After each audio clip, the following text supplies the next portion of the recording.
YouTube! Today I thought I'd talk about some of my favourite multi-perspective novels. I have 5 books that I'm going to get through, so let's get started! So first up is Time Bomb by Scott K. Andrews, and this is a really intense, gripping time travel novel. And it's told through several characters' points of view, not only the sort of main 3 protagonists that we're kind of rooting for, but also through various other characters in the novel, for example, miscellaneous parents or sort of the bad guys, so you get this sort of really well-rounded view of the novel and the concept, and it's just really intriguing because not only do you have these 3 protagonists who are being flung through time, but you get to see each sort of time period from people who actually live in it. So for example, when they go to Dora's time period, you get to see the point of view from her father, and you get to see all of the sort of stuff that would go on in that time. So it's really intriguing, and I love the fact that there are so many characters in this book and that it's told through all of their points of view, because it just gives you so much more understanding of like the whole time travel concept and the whole time periods themselves, and it's just so interesting. The only thing I would say is that it's a bit of a slower read, purely because you need to sort of take in that information and not get it jumbled up between characters, because there aren't like character headings saying whose character point of view it is.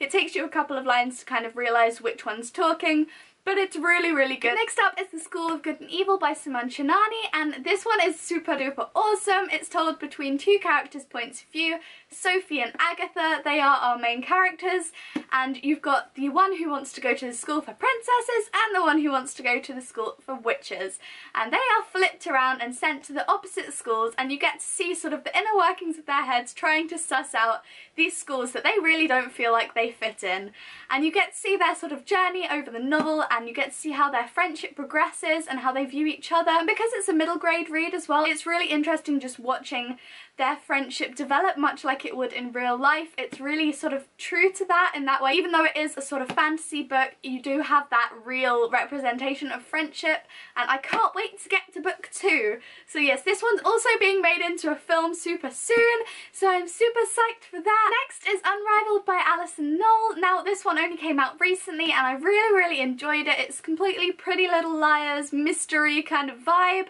potential murder mystery, you kind of don't know. And so it's told through several characters' points of view again, the main 3, Asta, Tommy and Layla, and you get to see their sort of outlook on what's going on, and you get to sort of see the character who goes missing at the very start of the novel, so don't worry, that's not a spoiler. But yes, so you get to see their outlook on her, because it kind of backpedals to before this girl went missing or whatever happened to her, and you get to see how they're introduced to the character and their relationship with the characters, so you get to kind of try and figure out who you think's done something to the girl. So it's completely mystery and it's completely suspenseful, but yeah, it really makes me want to read Pretty Little Liars and catch up on the TV shows. It totally makes me think of Pretty Little Liars, where you've got and characters going missing and people pinning things on other people, and yes, so you get to see this through the 3 main characters' points of view, and you also get to see their relationships with one another, because are they friends, are they not friends, you've got to read on to find out. But yes, so they're sort of all thrown together and they have to work together to try and figure out what's going on, and yet they're rivals in a competition. So it's just super interesting, and I really enjoyed this book, and I really need book 2 in the series. So yes, Unrivaled by Alison Knoll. Next up is Shiva by Maggie Stiefvater. This is just one of my all-time favourites. It's dual perspective in Grace and Sam, and you get to see the sort of whole world of werewolves, which is a completely unique take. It's to do with the sort of temperature and the weather rather than being bitten and such. So as the weather gets colder, they turn into wolves, and as time goes on and on, they are wolves for longer and longer until they just turn into a wolf forever and they are never a human again. So you get to see sort of this love story, and it's just really interesting, and I really love this series, and I'm gonna get it signed at Yalc. I'm determined to get it signed by Maggie Stiefvater, because these are one of my favourite series. But yes, so I totally recommend this, because I recommend it to everyone. Last but not least is a really unique version of multi-perspective novel, and that is Could It Be Magic by Melanie Rose. So basically this one, a girl is struck by lightning, and when she wakes up she is in somebody else's body.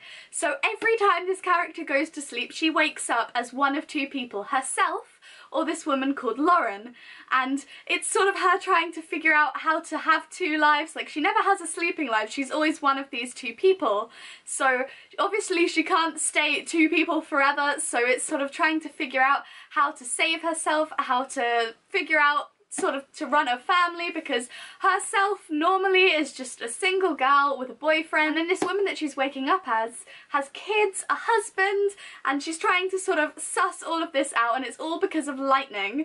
So I think this is really, really unique, because even though it's the same character, she's living in two different bodies, so I think that counts as multi-perspective, because you have the two different timelines going on.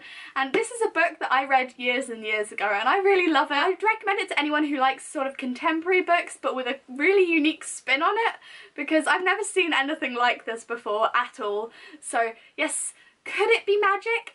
Who knows? As it says on the front, one girl plus one lightning strike equals 2 lives and a whole load of trouble. So yes, this one just follows her as she's trying to figure out what on earth she's going to do. So that is all of the books that I have to talk about today. I hope you enjoyed this quick little ramble on about some multi-perspective novels.